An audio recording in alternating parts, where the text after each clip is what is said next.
সর্বশেষ আপডেট আন্তর্জাতিক অঙ্গনে এবং বিশ্বযুদ্ধের সংবাদে আপনাদেরকে স্বাগতম। আসসালামু আলাইকুম।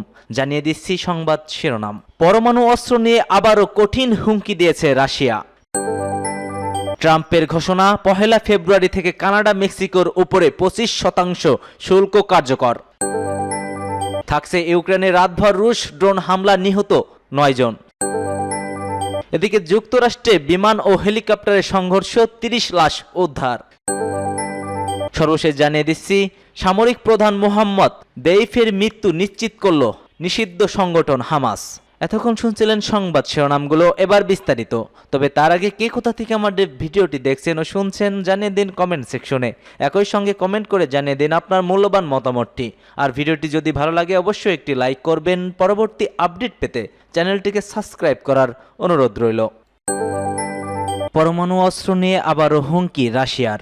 যুক্তরাষ্ট্র যদি তার বৈশ্বিক ক্ষেপণাস্ত্র প্রতিরক্ষা ব্যবস্থা উন্নয়ন অব্যাহত রাখে, তাহলে রাশিয়া তার পরমাণু অস্ত্রের পরিমাণগত সীমাবদ্ধতা তুলে নিতে পারে। রুশ পররাষ্ট্র মন্ত্রণালয়ের বিশেষ রাষ্ট্রদূত গ্রিগরি মাসকভ ইন্টারন্যাশনাল অ্যাফেয়ার্স জার্নালে প্রকাশিত এক নিবন্ধনে এই মন্তব্য করেছেন। মাসকভ বলেন, বর্তমান পরিস্থিতিতে কেবল দ্বিপাক্ষিক দৃষ্টিকোণ থেকে কৌশলগত স্থিতিশীলতা নিয়ে আলোচনা করা আর সম্ভব নয়। এতে আমরা আরেকটি বিভ্রান্তির মধ্যে পড়তে পারি। তার মতে, আন্তর্জাতিক অঙ্গনে এমন অনেক নতুন শক্তি আবির্ভূত হয়েছে যারা বৈশ্বিক ক্ষেপণাস্ত্র ভারসাম্য প্রভাব ফেলেছে।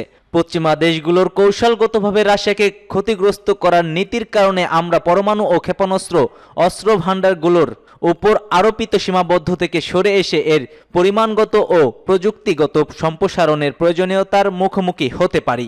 রুশ পররাষ্ট্র মন্ত্রণালয় এই বিশেষ রাষ্ট্রদূত ব্যাখ্যা করে বলেন, যুক্তরাষ্ট্রের বৈশ্বিক ক্ষেপণাস্ত্র প্রতিরক্ষা ব্যবস্থার আরও উন্নয়ন, কৌশলগত আক্রমণাত্মক অস্ত্র হ্রাস ও পূর্ববর্তী শর্তে কৌশলগত স্থিতিশীলতা বজায় রাখার সম্ভাবনাকে সম্পূর্ণভাবে বিনষ্ট করে দিয়েছে।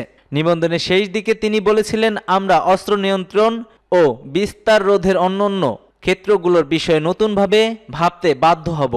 যুক্তরাষ্ট্রের বৈশ্বিক আধিপত্যের উচ্চ আকাঙ্ক্ষার সঙ্গে এই বিষয়গুলোকে আরও ভালোভাবে সামঞ্জস্য করা প্রয়োজন। শুধু সেই ক্ষেত্রে তাদের সঙ্গে সহযোগিতা করা যৌক্তিক হবে যেখানে আমাদেরও সমান স্বার্থ রয়েছে। ট্রাম্পের ঘোষণা, 1 ফেব্রুয়ারি থেকে কানাডা মেক্সিকোর উপর 25% শুল্ক কার্যকর।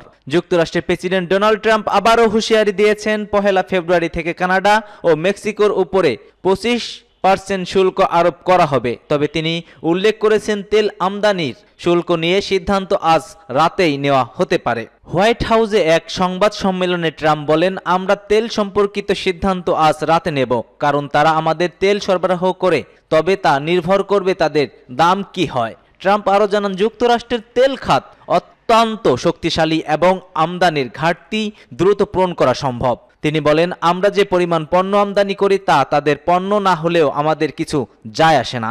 এবছর কানাডা যুক্তরাষ্ট্রের মোট তেল আমদানির প্রায় 55% সরবরাহ করেছে, আর মেক্সিকো অতিরিক্ত 11% সরবরাহ করে, এমন তথ্য জানা যায় ইউএস এনার্জি ইনফরমেশন অ্যাডমিনিস্ট্রেশন থেকে।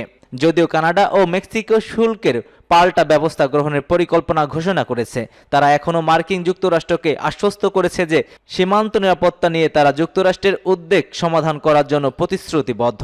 নির্বাচিত হওয়ার আগে থেকেই ট্রাম্প শুল্ক আরোপের পরিকল্পনা ঘোষণা করেন, যা মূলত সীমান্তে অবৈধ অভিবাসী এবং মাদক প্রহারের বিরুদ্ধে পদক্ষেপ হিসেবে তিনি তুলে ধরেছিলেন। তিনি বলেন, তার এই উদ্যোগের উদ্দেশ্য বিপুল সংখ্যক নথিবিহীন অভিবাসী আসার বিষয়টি সামাল দেওয়া, যুক্তরাষ্ট্রের সীমান্ত দিয়ে ফেন্টানিল মাদক আসা বন্ধ করা, পাশাপাশি প্রতিবেশীদেরকে সঙ্গে বাণিজ্যিক ঘাটতি কমানো ও অন্যতম উদ্দেশ্য ছিল তার।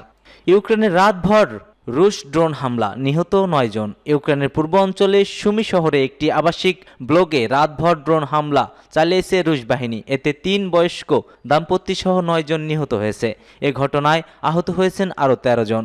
এ তথ্য জানিয়েছে স্থানীয় কর্মকর্তারা। খবর মস্কোর টাইমসের। ইউক্রেনের প্রেসিডেন্ট ভ্লাদিমির জেলেনস্কির সামাজিক যোগাযোগ মাধ্যম এক্সে সাবেক টুইটারে লিখেছেন, এটি একটি ভয়াবহ ট্র্যাজেডি, ভয়াবহ রুশ অপরাধ। এসব অস্ত্রের ও সন্ত্রাসের জন্যই বিশ্ব যেন রাশিয়ার উপর চাপ প্রয়োগ করা না থামিয়ে দেয়। ইউক্রেনীয় বিমান বাহিনী জানিয়েছে মস্কো 81টি ড্রোন দিয়ে হামলা চালিয়েছে। এর মধ্যে ইরানের তৈরি শাহেদ ড্রোনও রয়েছে। বিমান প্রতিরক্ষা ইউনিটগুলো সুমি এবং রাজধানী কিয়েভের কাছে সহ বিভিন্ন অঞ্চলে 37টি ড্রোন ভূপতিত করেছে। পুলিশ জানিয়েছে 19 ঘন্টা পরে অনুসন্ধান অভিযান সম্পন্ন হয়েছে।